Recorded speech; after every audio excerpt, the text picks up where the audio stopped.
Todas las noticias, todas las voces. Vamos con Rafael Cardona, vamos al cristalazo. La presencia de un mandatario de Israel en México después de una década, por supuesto, llama la atención, justamente porque hubo un lapso prolongado, muy prolongado, para tener nuevamente un encuentro, un acercamiento entre estas dos naciones. Rafael, ¿cómo te va? ¿Qué tal, Pepe? Mucho gusto. Saludo a todos, a usted que nos hace el favor de estar aquí.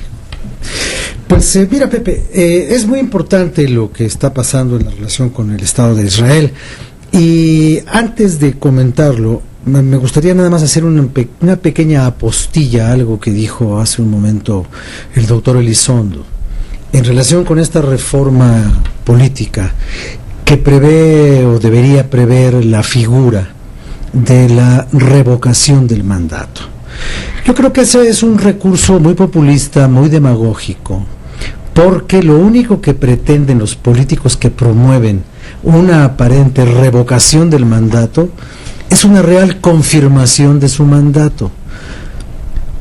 Ya tuvimos una prueba en la Ciudad de México. Andrés Manuel introdujo este tema en su agenda de gobierno. Ajá. Pero ¿para qué?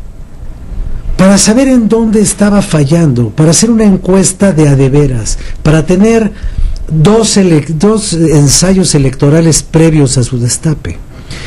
Andrés Manuel decía dos frases: si no sirvo, no voy a estorbar; si no sirvo, me voy; que lo diga el pueblo. Pero la voz del pueblo estaba manipulada por la clientela del PRD.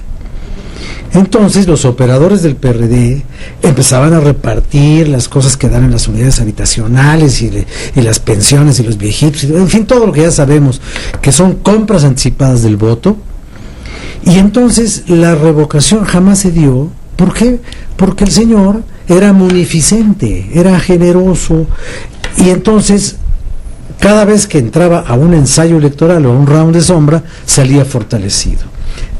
Salió fortalecido que logró el sorprendente resultado electoral que todos conocemos que tuvo. Un resultado electoral muy importante, muy impresionante. Entonces yo creo que no hay que ser tan políticamente correcto con creerle a los políticos que están dispuestos a que la gente los evalúe en el intermedio. No es cierto, lo hacen para fortalecerse y para confirmarse. Y en relación con lo del Estado de Israel, es muy interesante, Pepe, no la visita del presidente de Israel, que finalmente entre jefes de Estado hay visitas y entre jefes de gobierno también. No. Lo importante es el ejército económico que viene con el señor Pérez. 80 empresarios judíos de diferentes áreas de especialidad en un país altamente tecnológico como el Estado de Israel, no pierden su tiempo en venir a un país que no tiene posibilidades de inversión y de futuro y de ganancia y de utilidad. Yo no diría que estamos viendo el restablecimiento de las relaciones después del boicot judío de los tiempos de Echeverría. Yo diría que lo que estamos viendo es la formalización o la traducción de el Mexican Moment. Estamos viviendo el Mexican Momentovsky. Y cuando estas personas dicen vamos a hacer negocios aquí, es porque saben lo que están haciendo. No son unos amateurs ni de la inversión, ni de la utilidad, ni del dinero, ni de las aventuras políticas. Si los señores israelíes se meten en este país, es porque están viendo que el rumbo de este país está bien y les conviene a ellos y a los mexicanos.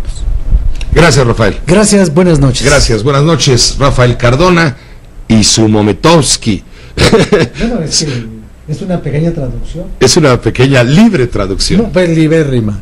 Súper libérrima. Gracias, una pausa. Como el nombre de regresamos. Polanco. Sí, muy bien. Buenas.